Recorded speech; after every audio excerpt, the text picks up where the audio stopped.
বর্তমান আইন শৃঙ্খলা পরিস্থিতি আপনি জানেন। আমি স্বরাষ্ট্র মন্ত্রণালয়ের আমার অভিমুখ প্রকাশ করার জন্য রাইট আছে।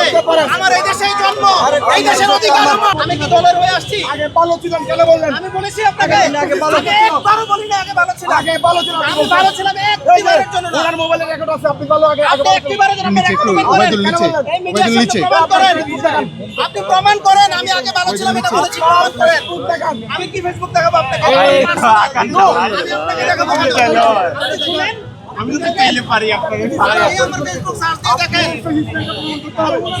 আপনি যে চেষ্টা করছেন আপনি কিভাবে প্রমাণ করবেন? আপনি প্রমাণ করেন আমি আমার প্রতিবাদ আমি জানাচ্ছি। তো আমার প্রমাণ দেখাই। আপনি প্রমাণ করেন আমি প্রতিবাদ স্বরাষ্ট্র জানাচ্ছি। মন্ত্রণালয়ের বিপক্ষে কেন আমি দাঁড়াইছেন? স্বরাষ্ট্র মন্ত্রণালয়ের আমার অভিমুখ প্রকাশ করার জন্য রাইট আছে। আমার এই দেশেই জন্ম, এই দেশের অধিকার আমার। আমি এই দেশের ভোটার। দেশের নাগরিক আপনি কে? আমি আপনি আমি কে? দেশের নাগরিক যোগাযোগ দেশের নাগরিক হলে আইন শৃঙ্খলা আপনি জানেন।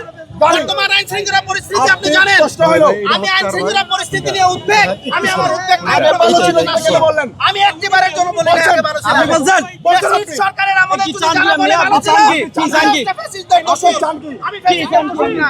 আমি আইন শৃঙ্খলা রক্ষাকারী বাহিনীর কাছে দেশের আইন শৃঙ্খলা চাই। আপনি ক্ষমতা দেখাচ্ছেন, আপনি বিএনপির ক্ষমতা দেখাচ্ছেন। আগে আমাকে নিয়ে দেখছেন।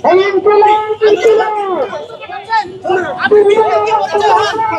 দর্শক এই মুহূর্তে দেখছেন স্বরাষ্ট্রমন্ত্রীর আমি ফ্যাসিস্টের দোষর কেন হবো? পদত্যাগের দাবিতে এক যুবক তিনি এসেছিলেন টিএসসি রাজু ভাস্কর্য প্রাঙ্গণে এবং এই ব্যানার দেখার পরপরই কিন্তু আসলে তিনজনকে দেখা যায় তার বিরুদ্ধে কিন্তু আসলে তার এই কাজে বাধা দেওয়া।